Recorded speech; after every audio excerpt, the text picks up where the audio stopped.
Now students, as I told you in the last lecture, we shall discuss the properties of electric lines of force.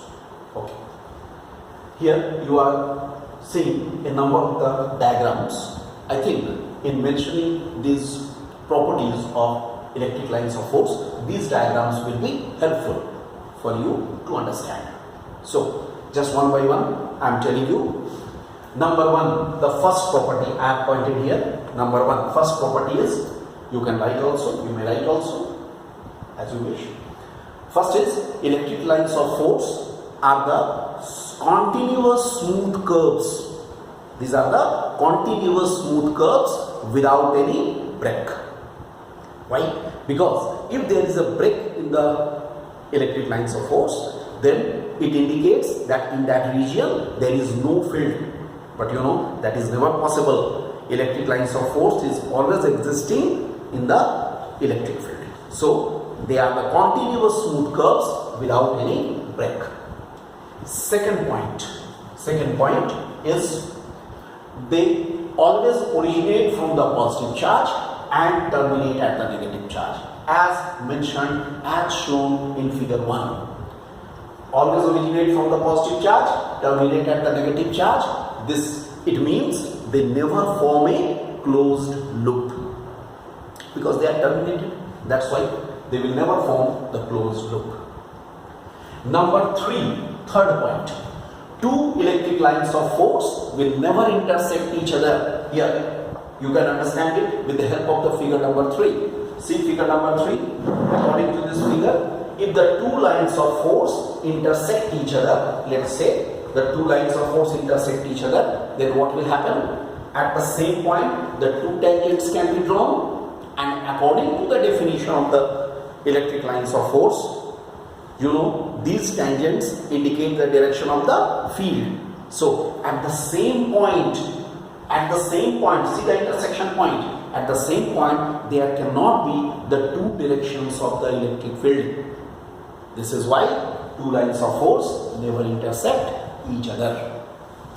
Number 4, fourth property. Fourth property is here. The electric lines of force have a tendency to contract lengthwise. Look, it has a tendency to contract lengthwise. Okay, which also indicates the attractive force between the two unlike charges. It is very well mentioned in the figure number 1. According to the figure 1, lines of force have a tendency to contract lengthwise, as shown in the figure. Then, fifth point.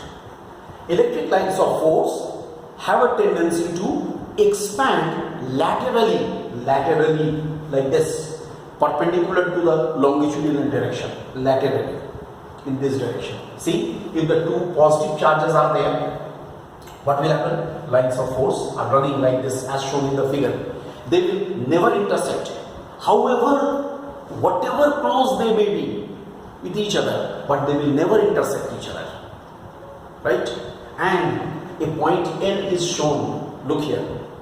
This indicates the neutral point. This point N indicates the neutral point. What is the neutral point? Neutral point is the point where the net field in this configuration is 0. Total field at this point due to this configuration is 0. That is called neutral point. So you can draw this figure for the negative charges also. Two like charges, in case of the negative charges, only the arrowheads will be reversed. Okay. Then number 6. For an isolated charge, look, figure 4a or figure 4b.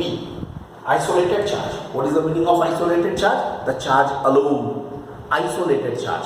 If there is an isolated charge, in that case, either the lines of force extend to infinity for the positive charge, and for the negative charge, they will start from infinity. That means, what we can say, in case of the isolated charge, electric lines of force either start from infinity or end at infinity. I think these two figures very easily depict that. Next point, that is seventh point is here.